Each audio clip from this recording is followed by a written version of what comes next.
சனாதன தர்மத்தில் வஸ்துக்கள் அச்சேதன வஸ்துலயும் ஒரு ஜீவாத்மா ஓரத்துல ஒட்டின்னு இருக்குங்கிறது சித்தாந்தம்.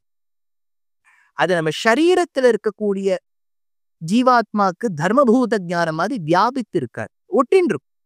அதுக்கு என்ன சரீரம் கிடைக்கல, இங்கேயோ ஒரு அச்சேதனத்துல ஒட்டின்னு இருக்கும். பாதுகை என்பது இஸ் நாட் ஒன் பாட்டா ஸ்லிப்பர் ஆர் ஹஷ் பப்பி. நம்ம சனாதன தர்மத்தில் அவள் பாதுகா தேவி. பாதுகா உமா ரமா சௌமியான்னு சொல்ற மாதிரி ஸ்திரீலிங்க வாச்சக சப்தம். ஒரு ராணி அவள். ஞாபகம் வச்சுங்கோ, அயோத்தியை ஆண்டவர்கள் அத்தனை பேரும் ஆண்கள் கிடையாது, ஒரு பெண் இருந்தாள், அவள் பேர் பாதுகா. 14 years ராமர் ஆள வேண்டிய 14 வருஷம் அவர் ஆளாமல் இருக்க செய்தே, பரதனும் விடச் செய்தே, அந்த 14 வருஷம் அயோத்தியை ஆண்ட ஒரு பெண் பாதுகா. ராமராஜ்யத்துல கூட சில கேள்வி வரும், அவர் இதுக்கு கர்ப்பவதியா இருந்த சீதை காட்டு காமிச்சார், அத்தை பண்ண இது பண்ண. பாதுகா ஆண்ட போது ஒரு குறை சொல்ல முடியும். ஃப்ளாலெஸ் அட்மினிஸ்ட்ரேஷன், ஆடிட்டிங் பண்ணா ஒரு மிஸ்அப்ராப்ரியேஷன் ஆஃப் ஃபண்ட்ஸ் இல்ல.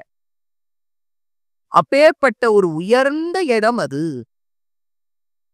அந்த உயர்ந்த இடமாக இருக்கக்கூடிய அயோத்தியால அந்த பாதுகா தேவியை எழுந்தருள பண்ணார். அந்த பாதுகைக்கும் உங்க ஊருக்கும் இருக்கிற சம்பந்தம் வேற யாருக்கும் இல்ல.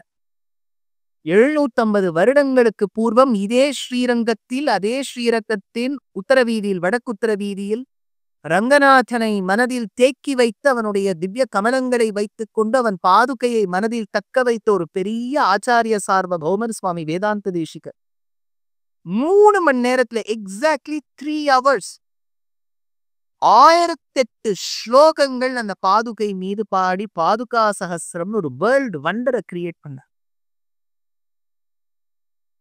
பரதாய பரம் நமோஸ்து தஸ்மை பிரதமோதாஹரணாய பக்தி பாஜாம் யதுபத்யம் அசேஷத பிருத்திவ்யாம் பிரதிதோ ராகவ பாதுகா பிரபாவா.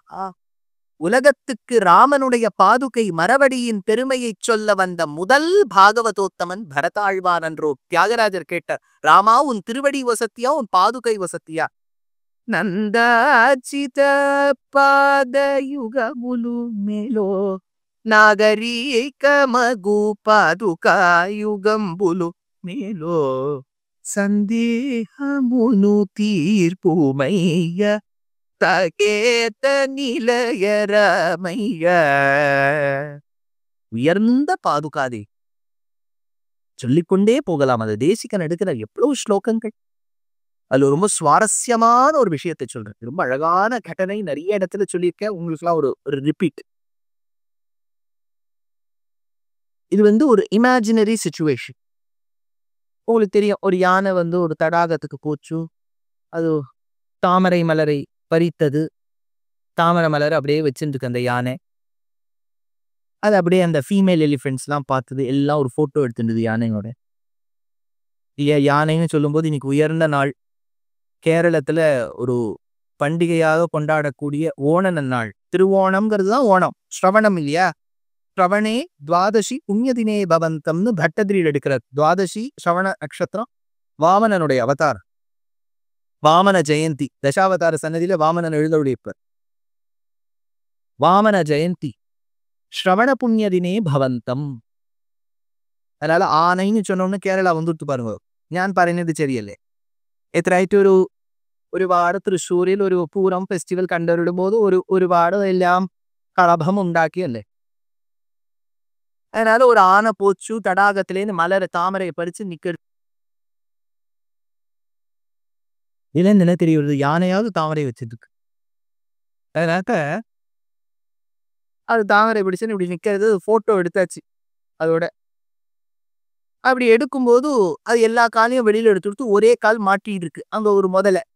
கரெக்டா இந்த கதையில என்ன சார் இந்த மாதிரி பேசிக் கதையெல்லாம் சொல்றேன். நாங்கள்லாம் ஸ்ரீரங்கத்துல வேற PhD லெவல்ல இருப்போம். எங்க கிட்ட இந்த மாதிரி குட்டி குட்டி கதையெல்லாம் ஐ டெல் யூ குட்டி ஸ்டோரி அப்படின்னு உட்காந்து கேளு. அந்த யானை கால் எடுக்கணும்னு நினைச்சது முதல வாயில மாட்டிட்டு அது தவிக்கிறது. அப்போ உடனே அதுக்கு பூர்வ ஜன்ம இந்திரஜும்னன் ஒரு பாண்டிய ராஜாவா இருந்தது ஞாபகம் வந்துட்டு ஆதி மூலம் எக்குவாரு அது பிரம்மா கிட்ட போய் கேட்கறது, சிவன் கிட்ட போய் கேட்கறது. சிவபெருமான் டான்ஸ் ஆடிட்டு இருக்காரு, சரஸ்வதி தேவி வீணை மீட்டின்னு இருக்கா. சத்தியலோகத்துல ஒரே டான்ஸ் கான்சர்ட், மியூசிக் கான்சர்ட்லாம் நடந்துட்டு இருக்கு. எல்லாரும் கிளம்பி அன்னவாகனம், ரிஷபம் அது இது கிளம்பி வரா. பெருமாள் மட்டும் படுத்துட்டு இருக்காரு வைகுண்டத்தில். அவருக்கு என்ன ஜம்முன்னு அவர் படுத்துட்டு இருக்காரு. உபன்யாசம் கேட்டுந்தார் போல இருக்கு. அதனால ஃபுல்லா ரெஸ்ட் எடுத்துட்டு இருக்காரு. அப்ப அந்த யானை வந்து ஆதி மூலமே உடனே பெருமாள் கிளம்பினார். இந்த கதையெல்லாம் உங்களுக்கு தெரியும். அதுதான் வந்து போத்தன்னர் பாகவதத்தை எடுக்கிறார். அல வைகுண்டபுரமுலோ நகரிலோ நா சௌதம்புதா பலமந்தார குசும பர சரப்ராந்தேந்து காந்தோபலோத்பல பரியங்கரமா వినోది ఎడగు గుయ్యాలించి సంరంభియై. తెలుగు వారు ఉన్నారా అక్కడ? తెలుగు భాషలో పోతన్న భాగవతం ఉంది కదా, ఆ పోతన భాగవతంలో ఉన్న సందర్భవశంగా వస్తున్న ఈ పద్యం சத்யா பாடினார். ஒண்டிமெட்டா க்ஷேத்திரம்னு பேரு. போதன்ன பாகவதம் அதான் இவர் எடுத்த பாரதியார் சுந்தர தெலுங்கினில் பாட்டி செய்து. பெருமாள் அப்படியே ஆர்ப்பரித்து கொண்டு ஆதிசேஷர் பரியங்காசனத்திலிருந்து குதித்து போயிட்டார். கிடுகிடு ஓடிட்டார். இப்போ ஒரு இமேஜினரி சிச்சுவேஷன் இங்க இமேஜின் பண்ணணும். என்ன எடுத்து சங்கு சக்கரத்துல விட்டுட்டு போயிட்டார். நம்ம பல அவசரத்துல போகும்போது விட்டுட்டு போயிடுவோம். இப்ப கூட எனக்கு வந்து கனவு என்ன வரும் தெரியுமோ? போர்டு எக்ஸாம் போகும்போது ஹால் டிக்கெட்டை விடுற மாதிரியே கனவு. சரி, அவரு சங்கு சக்கரம் எல்லாத்தையும் விட்டுட்டு பாதுகையை விட்டுட்டு கிடுகிடுன்னு ஓடிவிட்டார். அந்த சமயத்துல ஒரு விஷயம் நடந்தது. என்னன்னா, பாதுகாதேவியை கீழே வச்சுட்டா, சங்கு சக்கரத்தை ஆதிசேஷன் மேல வச்சுட்டு போயிட்டார். சங்கு சக்கரம் ஆதிசேஷன்ல ஒரு பார்ட்டி, ஒரு கூட்டணி, அதெல்லாம் ஒண்ணுத்துக்கு ஒண்ணு பேசிட்டு. சங்கு வந்து ஹே சக்கர ஹவ் ஆர் யூ அப்படின்னு கேட்கும். சக்கரம் வந்து ஆதிசேஷனை பார்த்து ஆதிசேஷ் தும் கேசே ஹோ அப்படின்னு கேட்கும். நேனு பாகுன்னானோ அப்படின்னு அது தெலுங்குல பதில் சொல்லும். எல்லாம் இந்த மாதிரி 3 சங்கு சக்கரம் இதெல்லாம் பேசிக்கும். அன்னைக்கு பாதுகாதேவி கீழே இருக்கா. 2 பாதுகை பெருமாள் கீழே இருக்கு. அதை அன்னைக்கு கிளீன் பண்றேன் பேர் வழின்னு சொல்லிட்டு என்ன பாதுகாதேவியை தூக்கி ஆதிசேஷன் மேல வச்சுட்டா. கீழே எல்லாம் பெருக்கி முழுகும் போது அதை தூக்கி வச்சுட்டா. இப்ப பாதுகாதேவி சங்கு சக்கரம் எல்லாம் ஒன்னா இருக்கு. இப்ப சங்கு சக்கரம் ஆதிசேஷனோட கலந்து பேசுது. என்ன தெனாவட்டு பாருக்கும். கீழே இருக்க வேண்டிய ஸ்லிப்பர் ஸ்டாண்ட்ல இருக்க வேண்டிய இவள் நம்மளோட ஒரு ஆசனத்துல இருக்கா. ஹவு டேர் திஸ் பாதுகா. அப்ப ஆதிசேஷன் பேசிக்கிறது. யூ ஆர் ரைட் சக். இதுக்கு எப்படி ஒரு கொழுப்பு பாரு. நமக்கு சரிசமமா உட்கார்ந்துருக்கு. பாதுகாதேவிய புல்லி பண்றா, ஹியூமிலியேட் பண்றா, இன்சல்ட் பண்றா. பாதுகாதேவிக்கு துக்கம் தாழ முடியாமல் விக்கி விக்கி அழுதாளா. சங்கு சக்கரம் ஆதிசேஷன்லாம் ஒரே வீட்டுல இருக்கக்கூடியவா நம்மள இன்சல்ட் பண்றாளே. ஓடி போன பெருமாள் பாதி தூரத்துல தெரிய வருது. ஐயோ ஒன்னுத்தையுமே எடுத்துன்னு வரலையே நம்ம அப்படின்னு சொல்லிட்டு திரும்பி வந்து பாதுகைக்குள்ள தன் காலை ஃபிட் பண்ணிக்கிற. சங்கு சக்கரத்தை இப்படி பிடிச்சுக்கிறார். கருடன் மேல உட்காந்து போகும்போது பார்த்தா பாதுகை மட்டும் பெக்டா இருக்கு, ஈரமா இருக்கு. உடனே பாதுகையிட கேட்கிறார், பாதுகா கியா ஹுவா? தும் கியோ ரோ ரஹி ஹோ? நீ எதற்காக அழுகின்றாய் பாதுகா தேவியே? கூறு.